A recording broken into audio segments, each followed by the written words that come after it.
Hello students, this is your teacher Manit Kumar. Students, today we are going to continue our sixth chapter of political science, that is judiciary, and today our topic is appointment of judges. Students, ये packet में मैंने briefly इसलिए mention किया कि आपकी book में ये काफ़ी ब्रीफली दिया हुआ है, ठीक है। तो हम क्या करेंगे, जितना बुक में दिए हैं मैंने उसको इम्पोर्टेंट पॉइंट्स उसके नोट कर लिए हुए हैं, ठीक है। तो इसको पॉइंट वाइज ही समझेंगे। सबसे पहले क्या है, द अपॉइंटमेंट ऑफ जजेस has never been free from the political controversy, it is part of political process. कि अपॉइंटमेंट ऑफ जो जजेस हैं वो कभी भी पॉलिटिकल सिस्टम से या पॉलिटिकल कंट्रोवर्सी से बच नहीं सकते, क्योंकि it is a part of political process. ये एक पॉलिटिकल प्रोसेस का ही एक पार्ट है। अब ये डिपेंड क्या करता है कि अभी इसमें मैंने दो वर्ड मेंशन किए, असर्टिव और एक्टिव। अब जो सुप्रीम कोर्ट के जजेस होते हैं कि उन पे भी डिपेंड करता है कि वो कैसे हैं, असर्टिव हैं या एक्टिव हैं। मतलब वो इस चीज़ से एग्री कर रहे हैं या वो उस चीज़ से सहमत नहीं है कि इसमें पॉलिटिकल इंटरफेरेंस होना चाहिए या नहीं होना चाहिए, ठीक है। तो ये उन पे ज़्यादा डिपेंड करता है। अब पहले क्या होता था कि एक कन्वेंशन ऑफ सीनियरिटी है। इसका मतलब क्या है कि सुप्रीम कोर्ट का जो जज होगा वो अपॉइंट कैसे होगा, सीनियरिटी के हिसाब से, कि जो सीनियर मोस्ट जज होगा वही क्या होगा, चीफ जस्टिस ऑफ इंडिया बनेगा, ठीक है। आपको पता है 2 साल के बाद क्या होता है कि न्यू अपॉइंटमेंट होती है चीफ जस्टिस की, ठीक है। हर 2 साल बाद क्या होगा, चीफ जस्टिस अपॉइंट किए जाएंगे। तो क्या हुआ 1973 में और 1975 में, ये 2 बार कन्वेंशन ऑफ सीनियरिटी ये ब्रेक हो गया। It was broken twice. कैसे हुआ, 1973 में क्या हुआ कि A.N. Ray was appointed as CGI superseding 3 senior जजेस, कि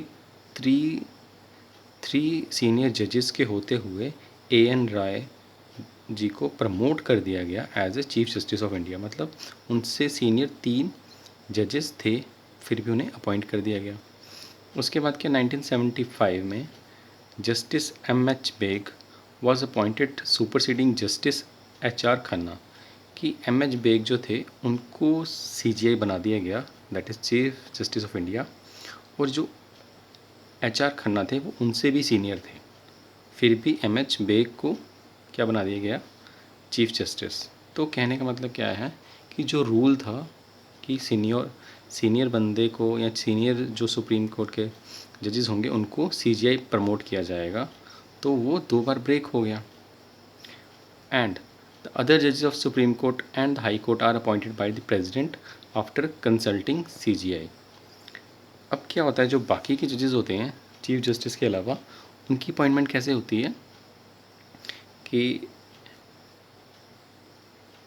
जो आपके प्रेसिडेंट हैं वो अपॉइंट करते हैं, कैसे, आफ्टर कंसल्टिंग CGI, ठीक है।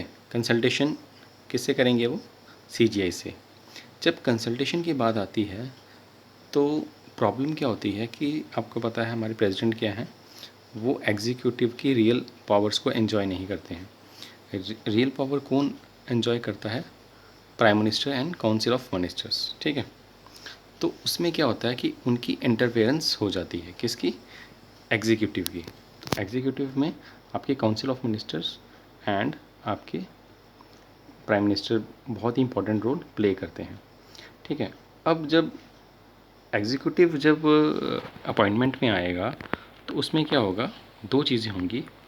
क्या होगा कि इंडिपेंडेंस ऑफ जुडिशरी जो है उसका क्या होगा, इन्फ्रिंजमेंट मतलब है क्या होगा, उसमें क्या होगा, एक इंटरफेरेंस हो जाएगा और वो ब्रेक हो जाएगा। कि वो इंडिपेंडेंस कैसे है, कि अगर एक ऑर्गन, हमने पहले भी इंट्रोडक्शन में पढ़ा था कि it is an independent body, इसमें क्या है, दूसरी ऑर्गन का इंटरफेरेंस नहीं है।